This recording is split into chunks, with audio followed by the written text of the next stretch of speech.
Пристигнах в Дубай и веднага на парти. Какво да се прави? Няма време за губене. Пристигнах вечерта при моята приятелка и защото беше уикенда, нямаше как просто да си седим вкъщи. Заведеме на един хип-хоп клуб, който беше доста нормален, нищо необичайно като атмосфера. Коктейлите бяха също на нормални цени и не помня да сме плащали за вход. Потанцувахме и се повеселихме. На следващия ден станахме рано и отидохме на брънч на Дубай Марина. Популярно място за туристи. Направи ми впечатление, че в главно заведение на това място тук платих за брънч с кафе около 20 евро, толкова колкото и във Виена. След обяда се запътихме към така известната Палма и си купих билет, за да се кача на високо с гледка. Мястото се казва The View и билетът беше около 25 евро, но определено си заслужаваше.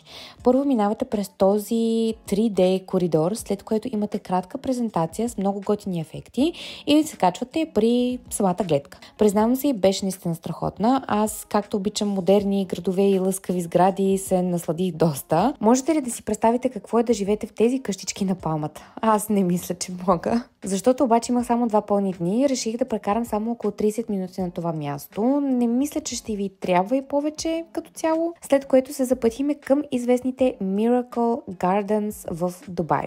Градината е отворена само през зимния сезон, така че ако сте в Дубай по това време, задължително трябва да отидете. Посрещна ни един истински самолет, целият в цветя. Последваха го огромни пингвини, мечета, палми. И да, тук се намира и сълцето на смърфовете. Може да се разходите из къщичките, да си направите супер снимки и ако продължите с обиколката, ще стигнете и до един истински замък с истински размери. Около замъка имаше въртящи се балерини с рокли от цветя. Признавам ви, на няколко пъти почти не се разплаках от тази красота. Просто няма как. Толкова мащабна градина и в Корея не бях виждала. И нали се сещате, че всичко това са истински цветя?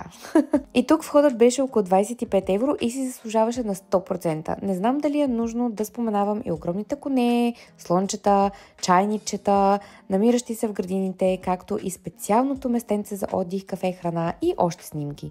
Всичко тук беше направено за снимки. Не мислите ли? Но не. Това не беше края на първия ден. Все пак беше събота. Няма как да изпуснем да не излезнем пак някъде вечерта. Приятелката ми беше поканена на събитие в едно доста скъпо, бих казала, заведение в Дубай. За съжаление не му помня името, но имахме маса, пиене и ядене. Не съм плащала за нищо и не мога да ви ориентирам за цените тук, но не мисля, че ще е ефтино. Но пък имаше певица за загрявка, след което представление с танци. Отначало даже не разбрахме какво се случва, защото главната танцорка беше седнала на една от масите като гост и започна все едно да се кара с друг човек от масата. Всички хора в заведението се чудаха какво се случва, какъв е този скандал и накрая се оказа, че всичко това е било просто игра. Доста креативно бих казала. За таланта им като танцори изобщо няма да коментирам, мисля, че се вижда на видеото. Накрая заведението се превърна и в мини-клуб с диджей и още танци. Беше като цяло доста интересно преживяване и супер първи ден в Дубай. Очаквайте част 2.